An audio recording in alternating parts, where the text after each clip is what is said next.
In the beginning, there was darkness, and then, bang, giving birth to an endless expanding existence of time, space, and matter.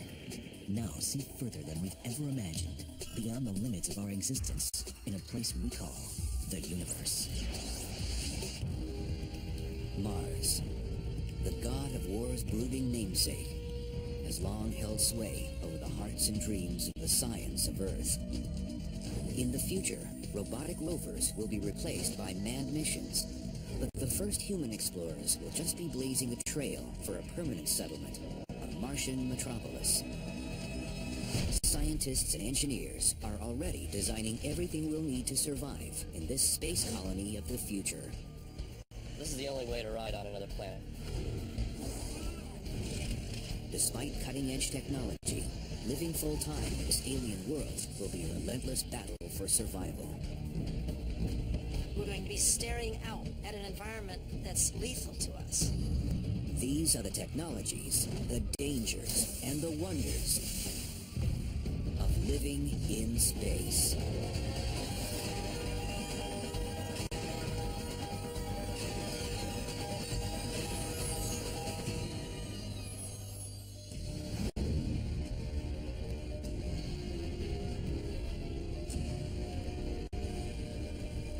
It's the dawn of the 23rd century, and man has established a full-fledged colony on Mars. It hasn't been easy. On Mars, we are the invaders. And the angry red planet has declared war on us, using its very nature, scorching radiation, razor-thin air, and lethal dust storms. To ensure life here will be a constant struggle. So why bother to live in space at all? Why did these brave pioneers not simply stay huddled together where it is safe, on terra firma? We should be at least a two-planet species. In other words, it's simply too dangerous to put all our eggs in one basket. Mars is our closest neighbor. It's the one that's, for better or worse, most similar to our beloved Earth. And it's the one that has the most possibilities.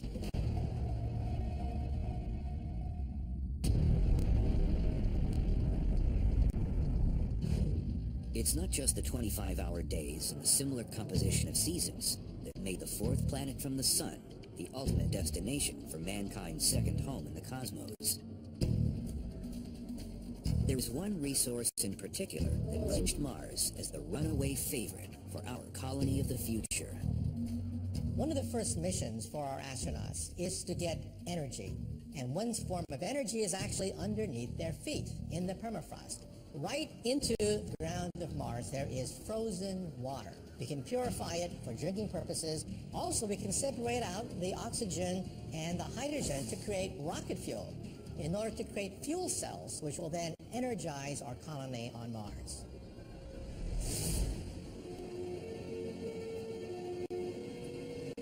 The colony itself is an engineering marvel. While there were a few scenarios considered for constructing a permanent Martian settlement, including an underground habitat, it was the most familiar and time-worn that was chosen for the 23rd century colony. Domes are ideal structures for extreme environments, say the desert or particularly Mars. And the reason is the dome creates the largest environment enclosed space for the minimum amount of structure and mass, which is very important. Also, they're very, very strong.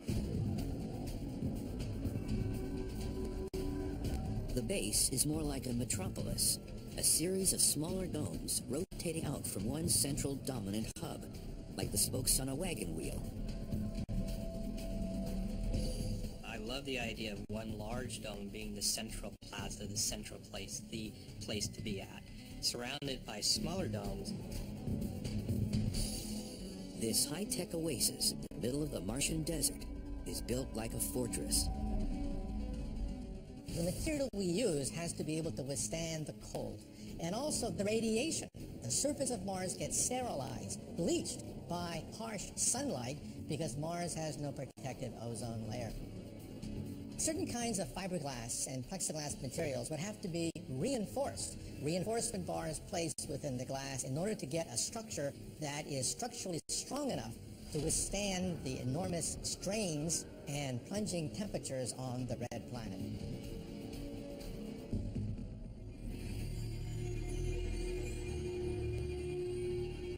Temperature and pressure within the dome have to be strictly regulated. If it gets too warm, the expanding air pressure within the habitat will cause it to explode like an overinflated hot air balloon. But so far, the dome has done its job of protecting the ever-expanding band of pioneering Earthlings. Despite the grand scale of the dome, our colonists awake each morning to accommodations that are decidedly Spartan. The life on Mars is actually very stressful. The living quarters are very small and very stark. But imagine if you're living that way for years. It's very claustrophobic and it's very foreign from Earth. You've lost touch with the grass and the trees and the sky. But the trade-off is spectacular. The chance to live under a crimson sky.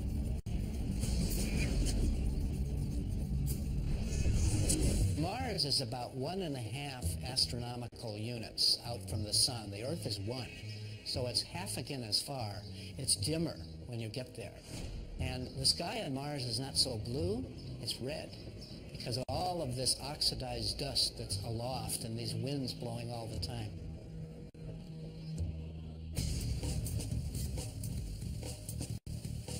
To make this alien world feel more like home, our travelers have brought with them artificial ecosystems. But the plants aren't there purely for comfort. They serve a vital function in creating and sustaining a closed environment for the habitat. We're going to be growing more than food on Mars. We are getting the oxygen we need from the plants. The plants will be getting the carbon dioxide they need. It's a beautiful synergy between humans and plants in that regard.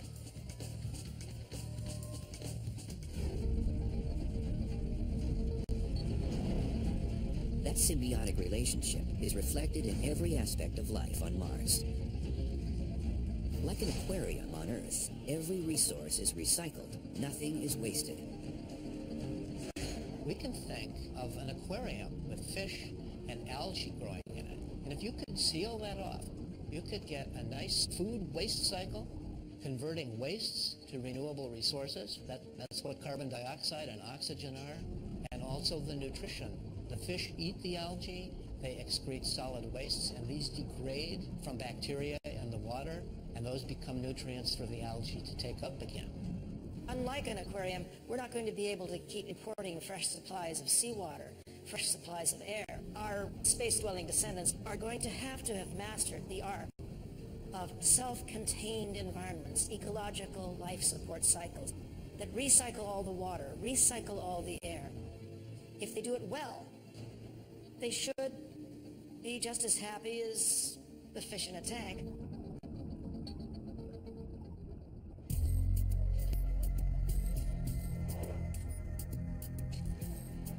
But in the 20th century, it wasn't well understood how happy humans would be in such a closed-loop system, sealed off from the outside world.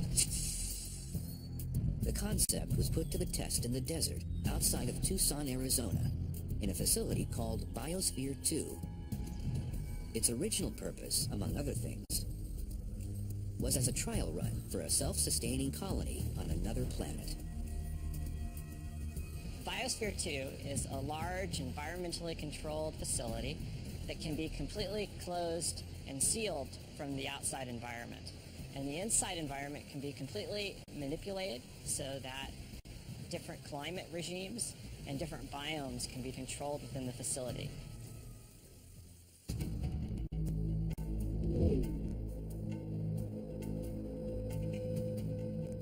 Biosphere 2 is a collection of 5 different ecosystems, or biomes, each gathered from a different corner of the Earth. They include a desert, wetlands, savanna grasslands, a tropical rainforest, and even a miniature ocean.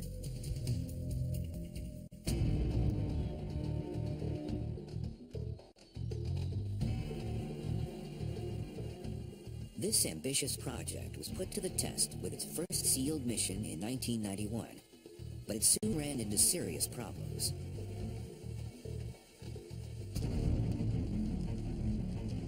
At one point, the crew began exhibiting recklessly impaired judgment and even split into rival factions.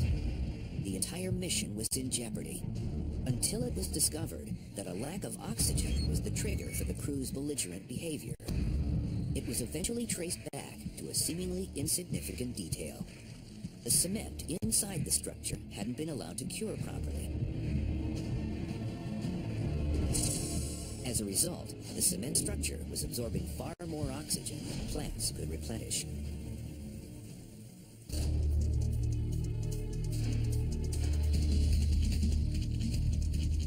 This drawdown of breathable air reached levels equivalent to those found at an altitude of 18,000 feet.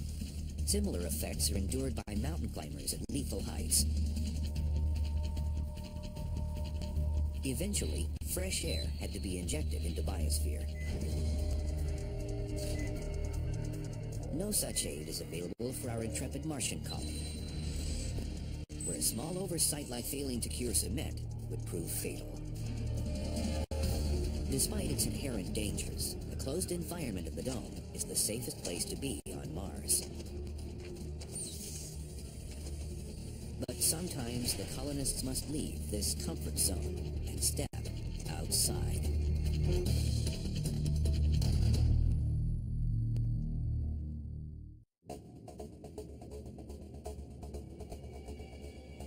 As the sun rises over Mars, a few colonists strike out from the dome to fulfill their research assignments and maintenance duties for the day. Their commute will take them across the empty, rusted plains of the Red Planet.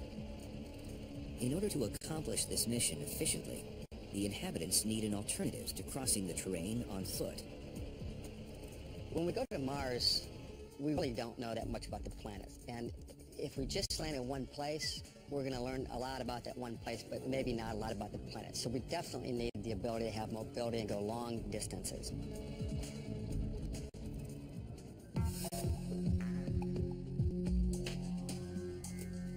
The rover, used for this purpose on the Apollo moon mission, was a convertible, essentially just an amped-up dune buggy.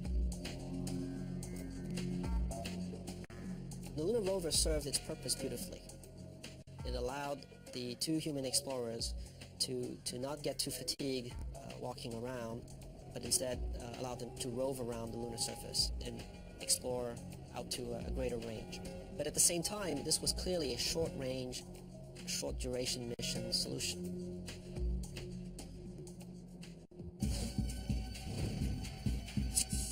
But there's much more real estate to cover on Mars. Meet the Chariot, the most advanced model to emerge from the minds of NASA's 21st century engineers.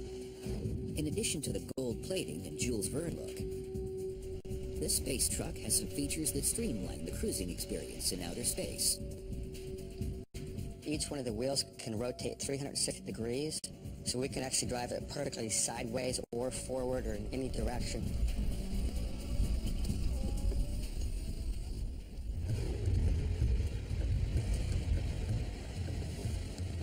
This versatility means that it can conquer most interplanetary topography, and that's not all. Spacesuits don't bend very well in the middle, so even though we think of seats as the obvious way to ride a car around town, it really doesn't make sense. So we built this upright interface. There's a ring here where the suit plugs in. All the weight of the suit is taken by this upright turret. This is the only way to ride on another planet.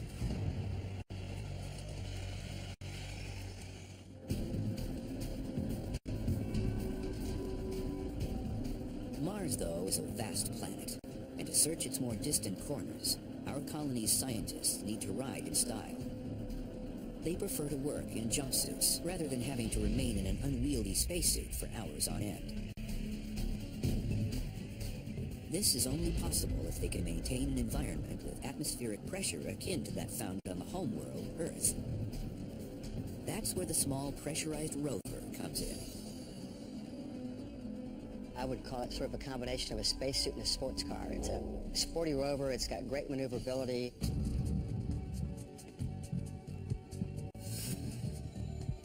The chassis of the Chariot actually forms the base of the small pressurized rover. The cabin on the small pressurized rover would start about here and run all the way back to about here, leaving the rear of the vehicle kind of like the bed of a pickup truck. So that's available for carrying additional payloads. We can upgrade the machine and turn it into all kinds of pieces of equipment out in the field. On the rear of the vehicle, we can plug a number of different implements. For example, bulldozer blades, just something practical like a winch, backhoes, and other tools.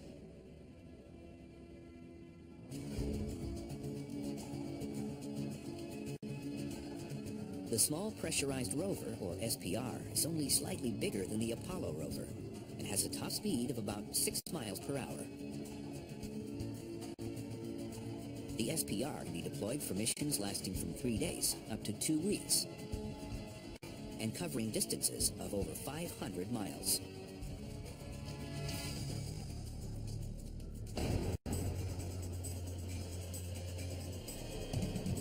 Certain enhancements also make it the spaceman's transportation of choice. A pair of spacesuits hangs on the exterior of the Small Pressurized Rover.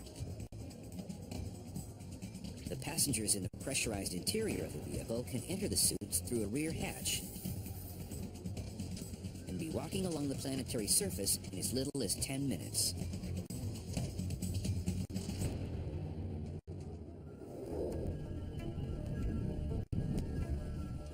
A scientist with the NASA Ames Research Center, Dr. Pascal Lee, explores another vehicle that is a precursor to one being designed for Mars. He joined forces with Nick Baggerly, Executive Director of Drive Around the World, a travel adventure organization. Vehicles like this are fantastic because you can use them for analogs, for pretending like you're traveling or traversing on another planet. So we built it so it could kind of go anywhere. This is a vehicle that's being prepared for an expedition to Greenland and then later on to the South Pole. You can see here that there's going to be room, not much though, but room for all of the equipment and supplies that you will need to explore the Moon and Mars. But it's giving engineers and scientists at NASA some real first-hand ideas about how to design a pressurized rover for exploring Mars.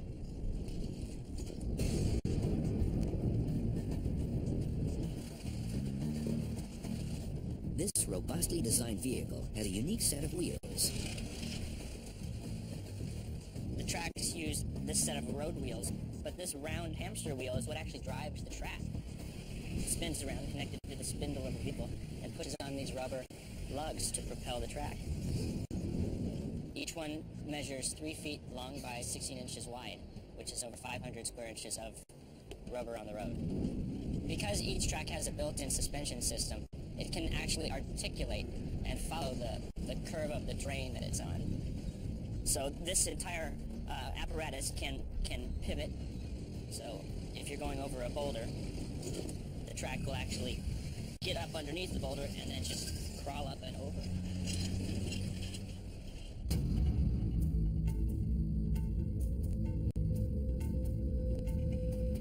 Mars is a gritty planet. Dirt, dust, and grime get into everything. This is especially true of a wheeled vehicle with moving parts, where the mechanisms can easily be corroded. The danger is having a track over-rotate. And when it does, you have a field repair situation on your hands.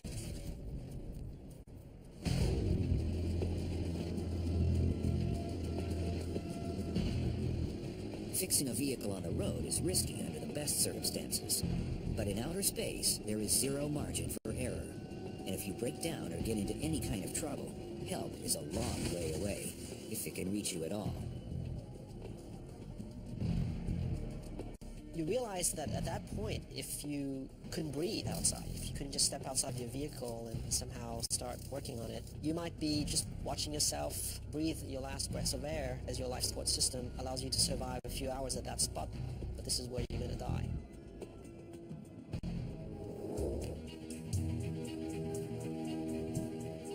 Fortunately, NASA has a contingency plan in mind. One of the nice advantages of the small pressurized rovers is that because they're relatively small and light, we can actually launch two. So we operate with a system of two together, sort of like a buddy system where there's two astronauts in each rover and they go out long ranges. And if one of them should break down, then all four astronauts can get in the other one and come home.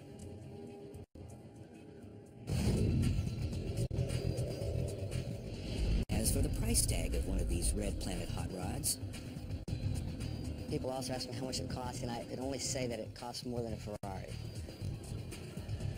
colonists are not only racing the Martian landscape in style, they'll be sporting a cutting-edge design in space outerwear that looks remarkably like a superhero's.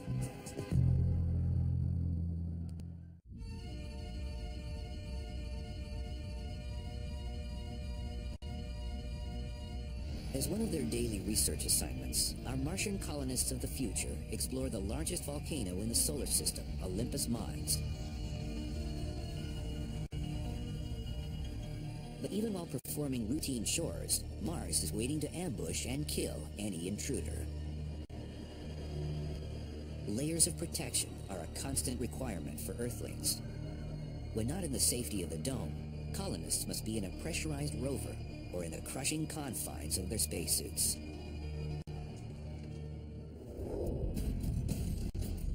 Having done 4 spacewalks and spent over a 24-hour period in spacesuits, the suits are hard on you. They're stiff as a board, and they're pressurized to the same pressure as a football. It's like 4.3 pounds per square inch. So every time you go to close your hands and move your gloves, you're working against that inflation pressure. And it can be very fatiguing. It can cause fingernail damage and other trauma from the suits.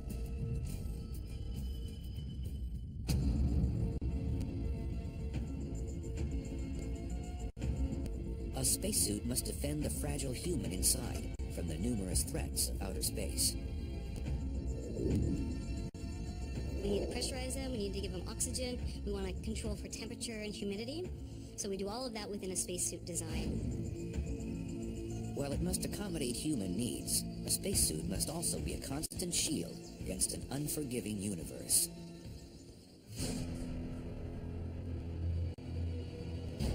One lethal weapon in Mars' arsenal is a commonly occurring micrometeor shower, emitting tiny meteors, any one of which is enough to puncture a suit, leading to a gruesome death. Insulation with layers of neoprene and Kevlar is critical to keeping the astronauts safe from every encounter with a treacherous planet.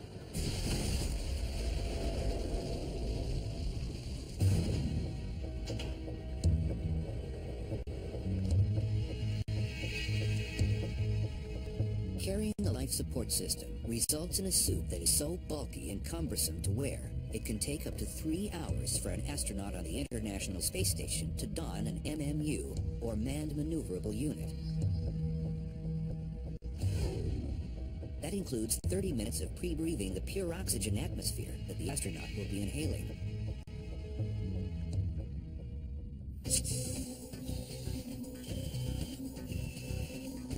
But at MIT, scientists are using robotics to help create a new, more streamlined spacesuit straight out of the pages of a comic book. The future of spacesuits is all about locomotion and mobility and dexterity. So we need a completely different design, pretty much a revolutionary design from current suits today. When we explore on Mars in a biosuit, we're going to be like an extreme athlete. The reason we're going to Mars to explore is to search for the evidence of past life. So on Mars, we need to bend down and look for fossils, look for life. So the primary design principle of the biosuit is to afford the astronauts maximum mobility while maintaining a minimum energy consumption. This is just a mechanical system, but imagine that this wire was made out of a shape memory alloy. So you can see, as I twist this up, the wire comes in and it tightens up the suit around me. What that means is we're applying the pressure directly to the skin. That's also why we call it a second skin suit.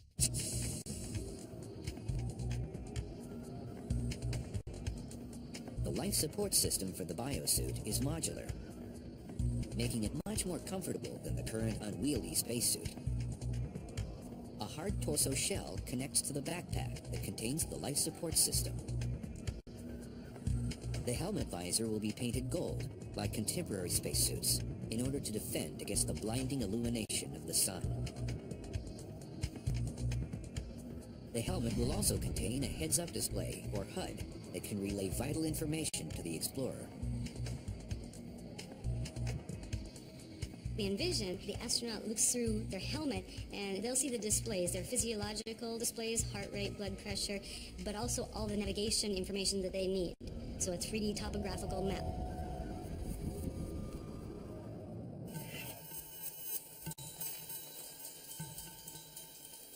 Normally, designers only worry about spacesuits being safe and functional. But the biosuit inventors also wanted to make sure that their creation was aesthetically pleasing. We hope that the biosuit looks really beautiful and wonderful. It wasn't intentionally made to look like a Spider-Man suit. The biosuit is just one futuristic technology that may someday make an appearance in the Martian colony. But no matter what spacesuit you're wearing, a stroll on Mars will never be a walk in the park. Martian colonists may dress like superheroes, but they aren't all powerful. Sometimes they need to rely on a robotic sidekick, the Robonaut. Robonaut is a robotic astronaut assistant. In this particular case, it has an all-terrain type rover for a lower body. It's our interpretation of the ancient Greek myth of a horse with a human body on top.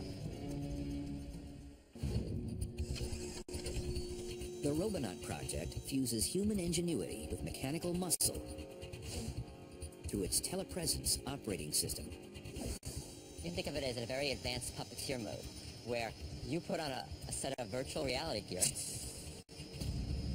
and then control the robot directly. His motions get translated into robot motions. A LCD helmet with two screens mapped directly to the two cameras in the robot's head. And in that mode, we can perform a lot of tasks in a very natural way.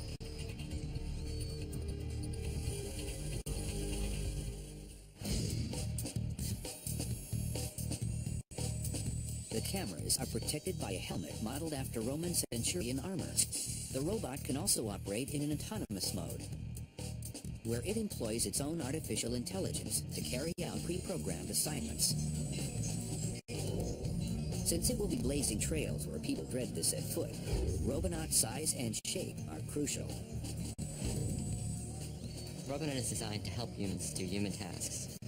So the human form is the natural way to achieve that goal. If you want to be able to work with the same tools, work in the same environment, having roughly the same size appendages certainly helps. One example of this is using Robonaut to take over the more routine tasks inherent to running the colony. The best role to give robots is to have robots cover what is either too dangerous for humans to do, or things that are simply better done by robots.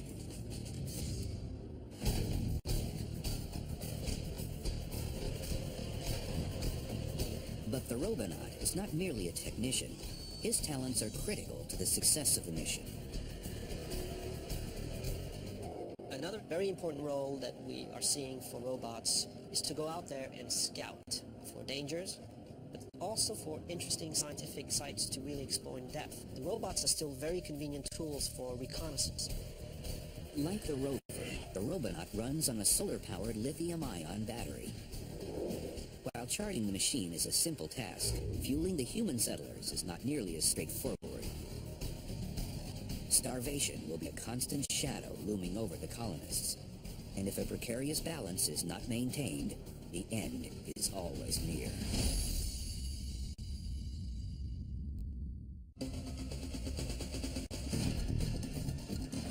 For our fearless Mars colonists of the future, satisfying even the most primal needs proves to be a daunting hardship.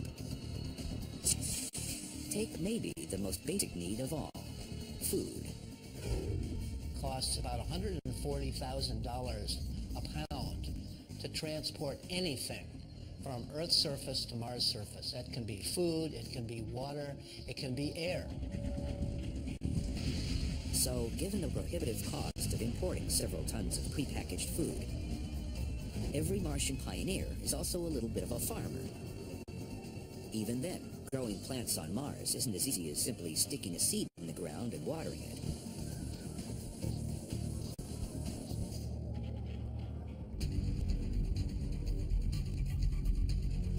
The Martian soil, or regolith, is an inconsistent resource. Even a minute trace of toxic material can spell instant death to the crops and doom for the colony. They cannot rely on Mars soil to nurture plants from Earth. On Earth, there are a couple of different ways that we grow plants. We grow them outside, in the open field. We also grow them in a greenhouse. This is what greenhouses are like on Earth. They're located on the surface of the ground. They use natural solar radiation, and they operate year-round without danger from meteorites or ionizing radiation from space.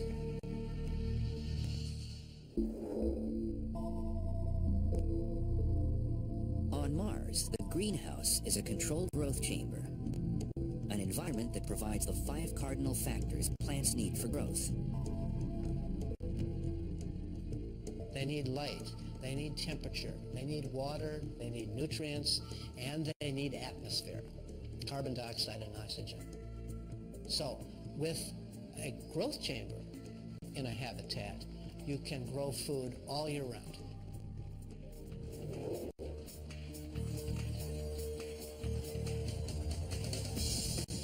For the most part, they are grown hydroponically, a term that literally means water culture. Plants grown hydroponically are grown without soil, in a nutrient bath suspended in water. But plants still need light and room to flourish, and space is at a premium. Researchers have gotten around this requirement in the tight confines of a space far away by using the cool light-emitting diodes, or LEDs, shaded to the colors of the spectrum that stimulate plant growth. While Mars sunshine is fine for plants whose sole purpose is to produce oxygen, these types of growth chambers provide food for the colony.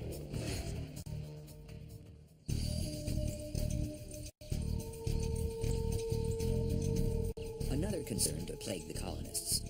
On Earth, insects pollinate plants. Does that mean that we'll be taking bugs with us into space? It's actually really difficult for bees to navigate under conditions that are not found on Earth because they use the UV light from the sun to navigate, and they use a lot of other cues. And we wouldn't have those same cues on Mars or in a space colony. A little invention works wonders. We have these vibrating wands that will act like artificial bees, or using air movement, like a fan that's blowing the pollen around from one flower to another. We think, though, that the astronauts or the colonists of another planet are actually going to really enjoy tending the plants.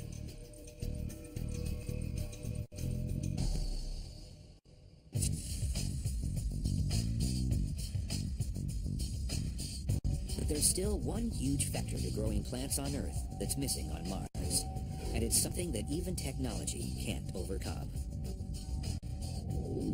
It's only about 3/8 Earth normal gravity on Mars, so there'll be less pull on the plants. On Earth, gravity drains water away from the roots of plants, allowing them to take in oxygen. With reduced gravity, water doesn't flow efficiently, leading to saturated roots, unable to absorb nutrients and air. There'll be maybe a tendency for them to grow weaker.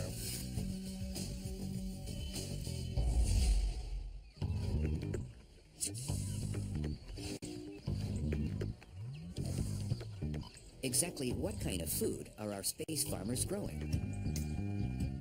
Potatoes and lettuce, to name just a few. Given all of these ingredients, here's what's on the typical menu for a Martian diner. For breakfast, it's scrambled eggs and hash browns. Lunch is a sandwich, tempeh made from soy or portobello mushrooms, with a side of strawberries. Pasta with marinara sauce for dinner, salad, and sweet potato pie for dessert. This is a strictly vegetarian diet, so the carnivores in the crew are out of luck. Even though you could probably produce meat from various types of animal sources, I have a feeling the astronauts would get so attached to them they wouldn't want to eat them after they grew them. Keeping the crew healthy and strong is essential when just a routine day's work requires a superhuman effort. Like harvesting an interplanetary jackpot that lies just beyond the Martian horizon.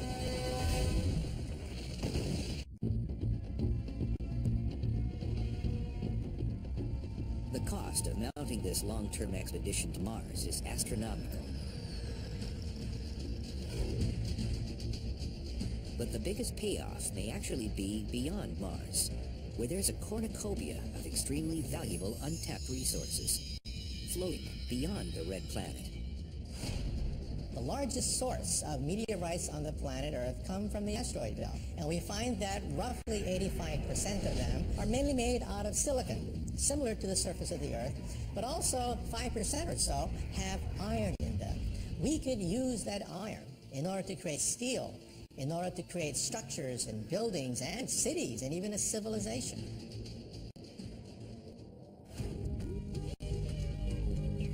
Harvesting the asteroids smooths the progress in assembling and expanding the Martian outpost. Constructing new facilities and spacecraft, as well as maintaining and updating the older ones, is accomplished utilizing the raw ores refined and processed from the belt.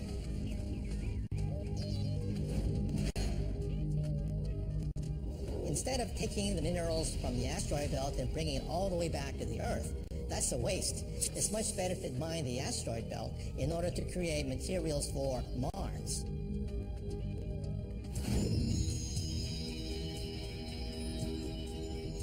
But there's also another reason to grind up these deep space boulders.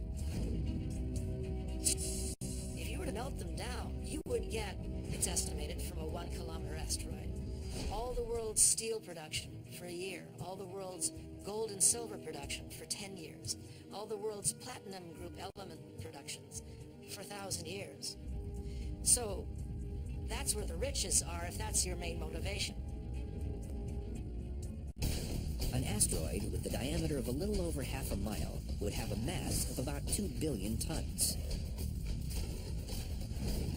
That's equal in weight to 20,000 Nimitz-class aircraft carriers. An asteroid of this size could contain enough nickel, cobalt, and platinum to be valued at over $150 billion.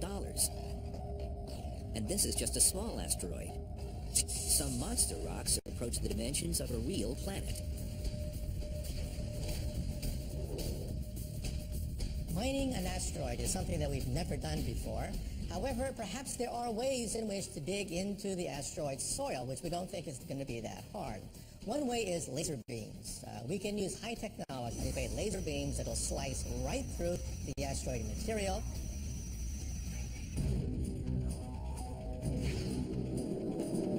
But hollowing out a megaton rock in the airless void of space is by no means an easy proposition.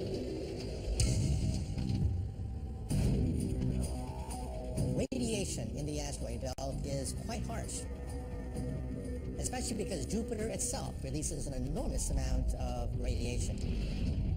This means that miners on the surface of an asteroid belt may have to live underground, inside the asteroid itself. That would give them some protection from the radiation from the sun, radiation from Jupiter, and radiation from outer space by living inside the asteroid itself. Maybe this is a job better left to men of iron.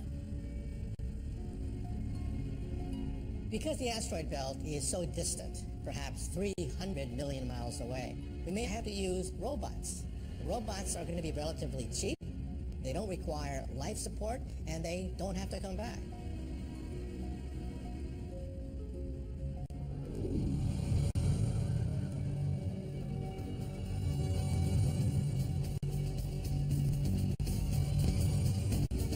For the first interplanetary colony, humanoid robots working together with their astronaut partners is the only way to minimize risk and maximize survival.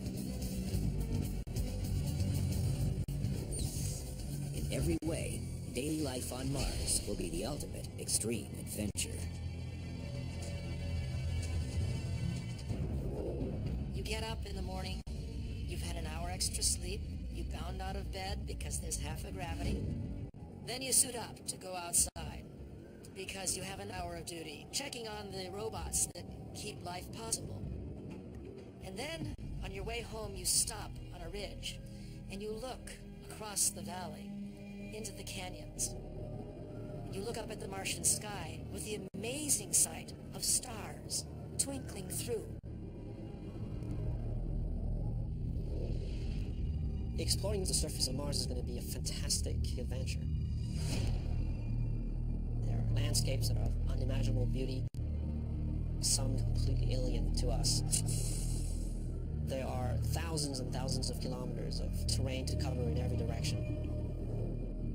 It's going to be a fantastic wonderland for scientists.